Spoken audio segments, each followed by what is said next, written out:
आज मैं एक्सप्लेन करने वाली हूँ एक बहुत ज़्यादा प्यारी सी कहानी जिसका नाम है गुड बाय समर। एक्चुअली ये एक लव स्टोरी है पर बहुत ज़्यादा इमोशनल है। उम्मीद है आपको पसंद आएगी।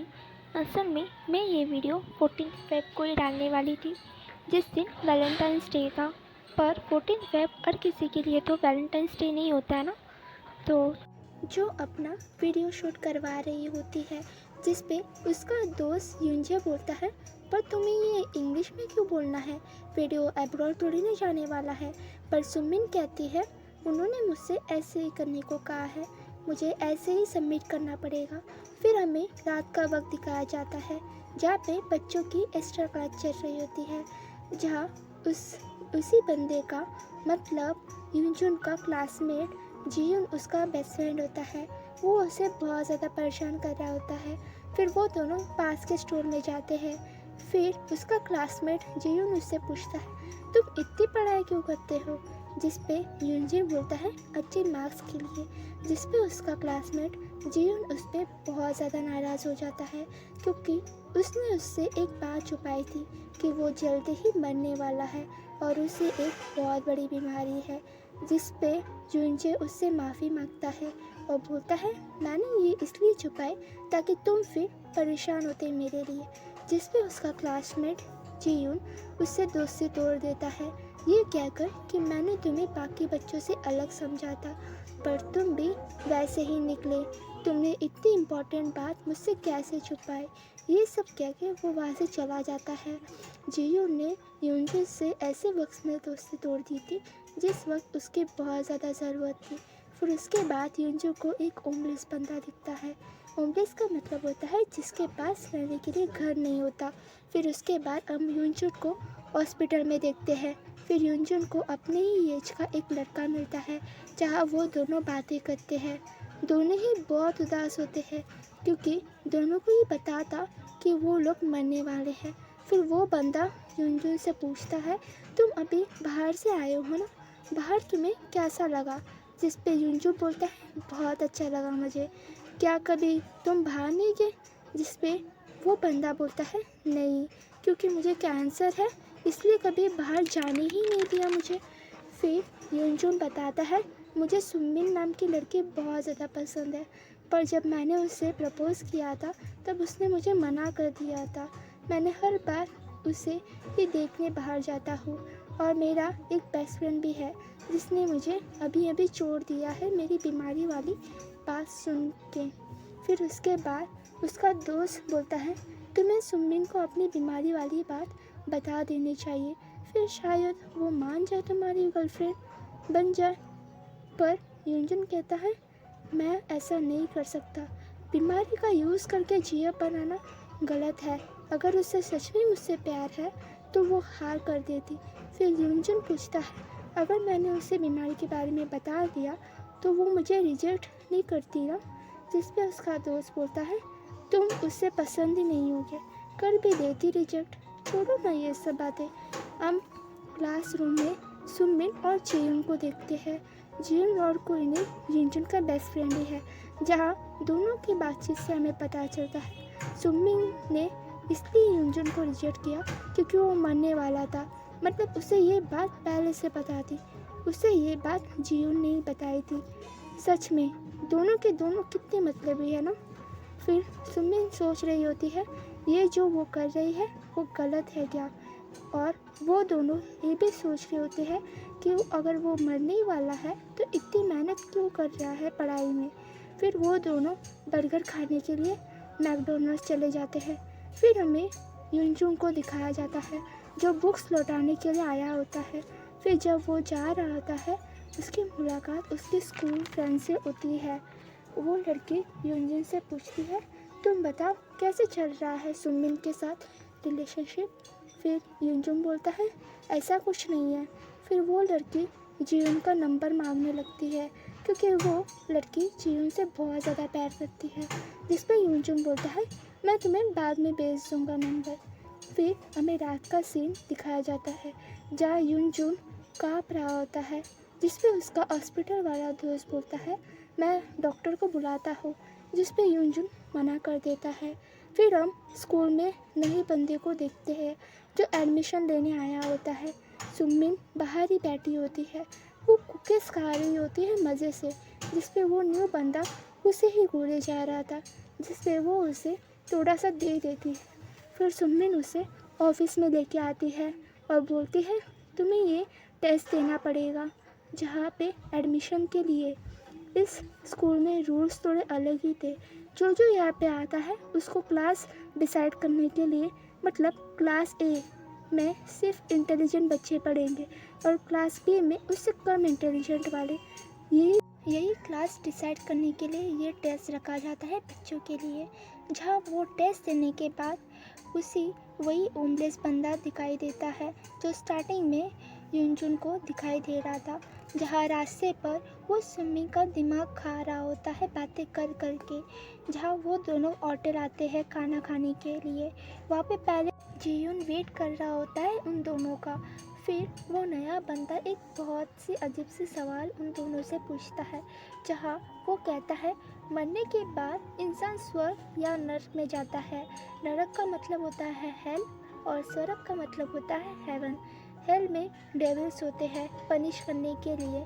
तो यहाँ पे एक सवाल पैदा होता है, डेविल्स तो खुद ही बुरे होते हैं, फिर वो हेल में जाने वाले लोगों को क्यों पनिश क्यों करता है? साथ में भी तो रहना चाहिए ना।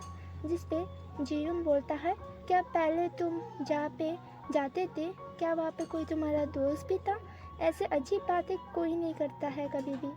फिर हम यूनजे को देखते हैं जो क्लासरूम में आया होता है पर उसे लॉकर नहीं खुल रहा होता है। फिर वहाँ पे वही नया वाला बंदा आ जाता है क्योंकि उसका कुछ रह गया होता है, जहाँ वो अपना नाम यूयुंग बताता है। फिर यूयुंग मदद करता है यूनजे का। असल में यूयुंग बहुत कूल टाइप का बंदा होता है जो किसी से भी जल्दी घुल मिल जाता है। इन दोनों की अच्छी दोस्ती भी हो जाती है, जहाँ यूनजे बोलता है तुम्हारा स्कूल का यूनिफॉर्म लिया, अगर नहीं तो तुम मेरा पहन लेना। जिस पे वो उससे पूछता है तुम भी स्कूल ट्रांसफ़र कर रहे हो क्या? यूनजे बोलता है हाँ ऐसा ही कुछ है। जहाँ रास्ते में उन दोनों को वही होमलेस आदमी दिखाई देता है। फिर यूनजे के घर पे जाते हैं दोनों, जहाँ वो यूंग को अपना यूनिफॉर्म देता है। नहीं था तभी यूंजो के घर पे वही उसकी स्कूल दोस्त आती है जो फिर से चियुन का नंबर मांगती है क्योंकि शायद वो देना भूल गया था। फिर वो उसे नंबर दे देता है। फिर यूंजो यूंगू को बताता है तुम सुमिन और चियुन को जानती हो क्या? मुझे सुमिन बहुत ज़्यादा पसंद है पर शायद वो दोनों डेट कर रहे हैं एक दूसरे के साथ। फिर यूंग बताता है कि यहाँ आने से पहले मैं सुमिन और जियून से मिला था, जिस पे यूनजे कहता है वो दोनों बहुत अच्छे दोस्त थे मेरे, पर अब नहीं, और वो बहुत उदास हो जाता है। फिर हमें सुमिन और जियून को देखते हैं जो बातें कर रहे होते हैं। जियून असल में सुमिन से प्यार करता है और वो उससे अपनी जगह बनाना चाहता है, पर सुमिन मना कर देती है। जिस पे जियून पूछता है क्या तुम यूनजे से प्यार करती हो? इस बात पे खुद सुमिन भी कंफ्यूज थी। वो असल में यही सोच रही होती है अगर मैं यूनजे को हाँ कर देती तो उसको मरने के बाद मेरा क्या होता? मैं पूरी ज़िंदगी भर उसके ही याद में रहती। वही आगे मैंने उसे मना कर दिया, अब और कल अगर वो मर गया तो पूरी ज़िंदगी भर मुझे गिल्टी फीलिंग होगा कि मैंने आखिरी वक्त में उसका साथ नहीं दिया। यहाँ पे हमें पता चलता है सुमिन और जियून को अपने अपनी सेल्फिशनेस था, इसलिए वो दोनों यूनजे से इग्नोर कर रहे थे। फिर स्कूल में यूनजे की बात एक लड़की से होती है जो उसे उसका नंबर लेने आई होती है। वो कहती है मैंने सुना है तुम ट्रांसफ़र कर रहे हो, तो ट्रांसफ़र करने के बाद भी हमारी बातचीत हो इसलिए नंबर लेने आई हो। जहाँ यूनजे मन ही मन सोचता है कि कल मैं जिंदा रहूँगा भी या नहीं ये मुझे खुद को भी नहीं पता है, फिर भी वो उसे नंबर दे देता है। फिर वहाँ पे सुमिन आई होती है और वो उसे कहती है कि हम सब पास तो होंगे ना। वो पढ़ाई की बात करने लगती है, जिस पे यूनजे बोलता है मैं नहीं होऊंगा पास। फिर सुमिन डेट के बारे में पूछती है, जिस पे जुनजे बताता है कि क्लास का टाइम हो गया है, तुम्हें जाके लेक्चर अटेंड कर लेना चाहिए। फिर रात को जुनजे और जुनबियोंग उसी स्टोर में बैठते हैं जहाँ पे पहले जियुन और जुनजे बैठता था। यून बियोंग बोलता है, हम दोनों भाई जैसे हैं ना, नाम भी देखो कितना सेम है, दोनों की सोच भी बिल्कुल सेम है। फिर यून बियोंग कहता है, शायद सुमिन ने तुम्हें इसलिए रिजेक्ट कर दिया क्योंकि तुम्हारा स्कूल ट्रांसफ़र हो रहा है। एक्चुअली यूनजे ने उसे असली बात नहीं बताई होती है कि वो बहुत जल्दी मरने वाला है, इसलिए अभी तक उसे यही लग रहा होता है कि वो स्कूल ट्रांसफ़र कर रहा है। अगर रिलेशनशिप फिर उसके बाद वो बोलता है, अगर रिलेशनशिप में आते भी तो कुछ दिन बाद वो रिलेशनशिप कमज़ोर हो जाता क्योंकि इतने जो दूर दूर हो। फिर ये बात यूनजे भी सोचने लगता है। रास्ते में जाते हुए यून बियोंग उसे वही हेवन और हेल वाली बात बताता है, जिस पे फिर वो कहता है, शायद डेविल इतना ज़्यादा बुरा होता है कि दूसरों को तकलीफ देख के उसे बहुत ज़्यादा मज़ा आता है।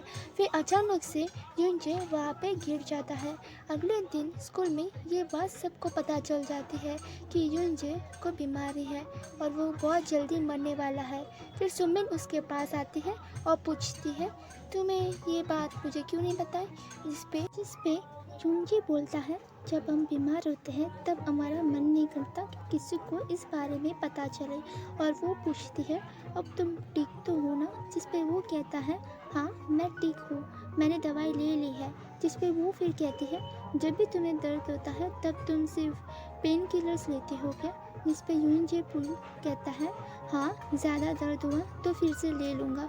ये बात वो बिना किसी डर के बोल रहा होता है, जबकि उसे पता है कि वो जल्दी ही मरने वाला है। फिर सुमिन बोलती है, मैंने बिल्कुल सही फैसला किया है। अगर मैं तुम्हें हाँ बोलती तो क्या तुम रह पाते मेरे साथ हमेशा के लिए? नहीं ना।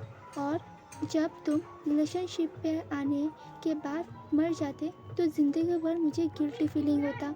फिर वो ये सब कहकर वहाँ से जाने लगती है। जिस पे यूनजे उससे पूछता है, क्या तुम मुझसे अभी भी प्यार करती हो? जिस पे सुमिन हाँ कहती है। फिर स्कूल के ग्राउंड में स्टार्टिंग की तरह वीडियो रिकॉर्डिंग होती है, पर सुमिन की जगह यूनजे था और यूनजे की जगह सुमिन वीडियो रिकॉर्ड कर रही थी। फिर वीडियो रिकॉर्डिंग होते वक्त वो कहता है, सुमिन मैं तुम्हें बहुत ज़्यादा पसंद करता हूँ।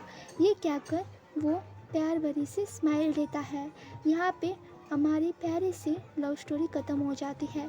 इस फिल्म में हमें ये दिखाया गया है कि इंसान सिर्फ अपने मतलब के लिए सोचता है, जैसे सुमिन सिर्फ अपने मतलब के लिए सोच रही होती है कि उसके जाने के बाद उसका क्या होगा, वो कैसे रहेगी, पर एक भी बार उसने यूनजे के बारे में नहीं सोचा। वैसे ही जियुन भी सिर्फ अपने मतलब के लिए उससे दोस्ती रखता है, और जब उसे पता चलता है कि वो अब मरने वाला है तो वो भी उसका साथ छोड़ देता है। ये दुनिया वैसी ही है, सेल्फिशनेस से भरी हुई, इसलिए हमें कभी भी किसी के ऊपर ट्रस्ट नहीं करना चाहिए, और जहाँ तक हो सके वहाँ तक हमें सबसे लिमिट में ही दोस्ती रखनी चाहिए। अगर हम किसी से ज़्यादा प्यार करने लग जाते हैं तो वो सामने वाला हमें हर्ट करता ही है। ये मूवी यही हमें एडवाइस देती है। अगर आपको मूवी थोड़ी सी भी अच्छी लगी हो तो प्लीज़ लाइक कर दीजिएगा और मेरे चैनल को सब्सक्राइब कर दीजिएगा। Thank you so much for watching. Bye bye.